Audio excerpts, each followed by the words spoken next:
ഇനി ആറാമത്തെ സ്റ്റെപ്പ് എന്താ? അഞ്ചാമത്തെ അഞ്ചാണല്ലേ? ഡെസർട്ടേഷനിൽ വരുന്നത് വീണ്ടും നമ്മൾ ഉണർത്തുകയാണല്ലേ. അപ്പൊ ആറാമത്തെ എന്താ? സബ്മിറ്റ് അല്ലെ? സബ്മിറ്റ് ചെയ്യാണ് കൊണ്ട് ഹാപ്പിനെസ് എന്താ സബ്മിറ്റ് ചെയ്യുമ്പോൾ ഹാപ്പിനെസ്. അപ്പൊ submit one hard copy of the dissertation to learning centre. അത് എവിടെ സബ്മിറ്റ്? യൂണിവേഴ്സിറ്റി പോകേണ്ട ആവശ്യമല്ല. ശരിക്കും യൂണിവേഴ്സിറ്റിയുടെ റെസ്യൂ വരുന്നത് അവിടെ റീജിയണൽ സെന്റേഴ്സ് അവിടെ ഉണ്ട് അല്ലെ?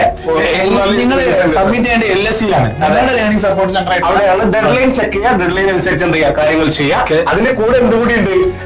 ഒരു വൈവയുണ്ട് കേട്ടോ. അത് ഈ വൈവ പറഞ്ഞാല് അല്ലെ, oral presentation based on your dissertation. കുറച്ച് ചോദ്യങ്ങൾ കൂടി ചോദിക്കും അല്ലെ. എന്താ പേര്, ഉപയോഗിക്കാൻ പറ്റില്ല. അല്ല കോപ്പി അടിച്ചാലും ഉപയോഗിച്ചാലും പിന്നെന്താ വായിച്ചു നോക്കിയൂടെ? നമുക്ക് നമ്മളെ ചെയ്യുമ്പോ ആത്മാർത്ഥത കിട്ടൂല മറുപടി പറയുമ്പോ. അതാണ് മാഷന്മാര് കൃത്യമായിട്ട് കണ്ടെത്താൻ പറ്റൂല എങ്ങനെയാണെന്നുള്ളത്. അപ്പൊ നിങ്ങൾ എങ്ങനെ ചെയ്താലും കോപ്പി അടിക്കരുത് കേട്ടോ, കോപ്പി അടിക്കരുത്. നിങ്ങൾ എങ്ങനെ ചെയ്താലും നിങ്ങൾ ചെയ്യേണ്ട എന്താണ്, കൃത്യമായിട്ട് എന്ത് ചെയ്യാ പറയാം. അതെ, എന്താണ് എഴുതിയത് നല്ലൊരു ധാരണ. എന്നാലും വൈവൊക്കെ നമുക്ക് ചോദിക്കുന്നതിനും കൃത്യമായിട്ട് മറുപടി പറയാൻ പറ്റുള്ളൂ. അതെ.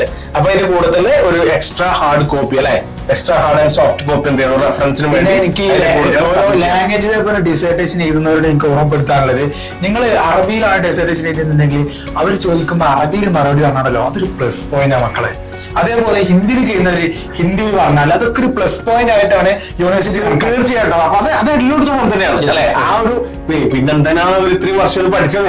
സംസ്കൃതം, B A Malayalam, B A Sanskrit, B A English, B A Arabic, ഇതൊക്കെ പഠിച്ചത്. Why they studied to express their language in their own language. ആ ലാംഗ്വേജ് വരണം. നിങ്ങളൊന്നും മലയാളികൾ അല്ല കേട്ടോ, മലയാളം പറഞ്ഞു വരുന്നത്